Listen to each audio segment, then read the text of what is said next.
তুমি হয়তো এখন একটা চেয়ারে বসে আছো, সামনে খোলা বই, হাতে কলম, কিন্তু মনের ভিতরে একটা চাপ, একটা কাঁপুনি। আমি কি পারবো? এই প্রশ্নটাই তো বারবার আসছে, তাই না? ক্লাস 10 থেকে শুরু করে আজ পর্যন্ত সবাই বলেছে এইচএসসি তোর ভবিষ্যৎ নির্ধারণ করবে, এইটা মিস করলি তো সব শেষ।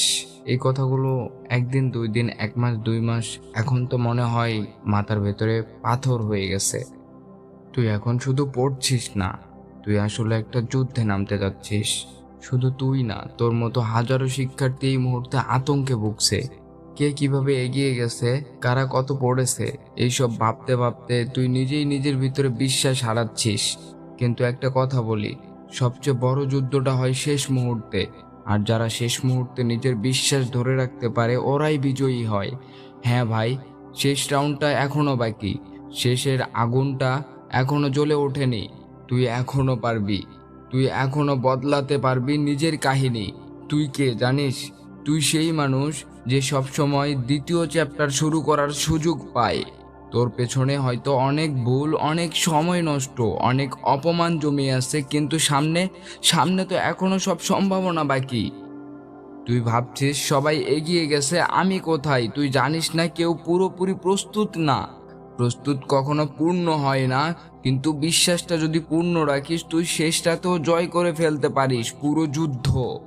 তোর মনে প্রশ্ন আসছে যদি কিছু ভুল হয়ে যায়, যদি প্রশ্ন আসে যা পারি না, যদি রেজাল্ট খারাপ হয়, শোন ভাই, এই যদি কখনোই শেষ হবে না। ভয়ের একটা স্বভাব আছে, যত খাওয়াবি তত বড় হবে। তাই ভয়কে খাবার দিস না। তুই ভয়কে বল আমাকে থামাতে পারবি না। তুই কলম হাতে নে, খাতা খুলে দাঁড়া। তোর মনের গলা ফাটিয়ে বল, ভয় তুই শেষ, আমি শুরু।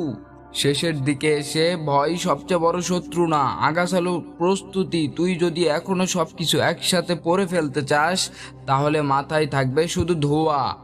তাই সোজা কৌশল অনুসরণ কর। নাম্বার 1, রিভিশন দে। 70% যা আগে পড়েছিলি সেটাই ফিরে দেখ। নাম্বার 2, প্রতিদিন 4 থেকে 5 ঘন্টা মনোযোগ দিয়ে পড়াশোনা কর। না পারলে 25 মিনিট পর 5 মিনিট বিশ্রাম নে, প্রোমোডো টেকনিক ইউজ কর। নাম্বার 3, গ্রুপ স্টাডি নয়, এখন নিজে একা সময় কাটা, কারণ একাগ্রস্ত বেশি। সব বিষয়ে সমান সময় দিস না, যেটা দুর্বল সেদিকে একটু বেশি সময় দে। তুই জানিস এই 5 থেকে 6 দিনের প্র্যাকটিসে অনেকেই A+ থেকে ফেল, ফেল থেকে GPA 5 বানিয়ে দেয়। অনেক সময় মনে হয় সব শেষ, আর কিছুই হবে না। এইরকম দিন, এইরকম রাত তোরই মতো হাজারো শিক্ষার্থীর জীবনে আসে। তুই জানিস সবচেয়ে অন্ধকার সময়ে মানুষের চোখে আগুন জ্বলে ওঠে।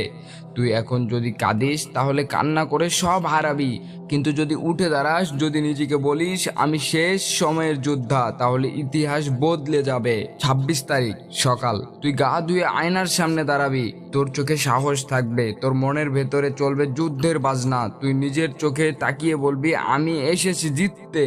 হলে ঢোকার পর ভয় পাবি না। প্রথম প্রশ্ন যদি কঠিন হয় তাও বল, এইটা পারলে সবাই পারতো, তাই আমি পারবো। তুই কলম ধরবি, লিখবি, প্রতিটা শব্দ যেন আত্মবিশ্বাস ঝরে পড়ে। তুই লিখবি যেন তোর হৃদয়ের সাহস পাতায় ছাপছে। এই পরীক্ষা তোর পরিচয় নয়, তোর সম্ভাবনার দরজা। তুই এই দরজা পেরিয়ে গেলে তোর জন্য খুলে যাবে হাজারটা রাস্তা। তুই ভাবছিস আমি কি পারবো? হ্যাঁ ভাই, হ্যাঁ তুই পারবি। কারণ তোর রক্তে আছে চেষ্টা, তোর চোখে আছে স্বপ্ন, তোর ভেতরে আছে আগুন। তুই যেন ভেঙে না পড়িস, তুই যেন না কাঁদিস, তুই যেন না বলিস এই শেষ কয়টা দিন আমি নিজেকে নতুন করে বানাবো। 26 তারিখ সকাল, আকাশ দেখবি, সূর্য দেখবি, আর নিজেকে বলবি আজ আমি লড়বো, আজ আমি জিতবো। এই এইচএসসি আমার প্রথম যুদ্ধ, এবং আমি হারবো না।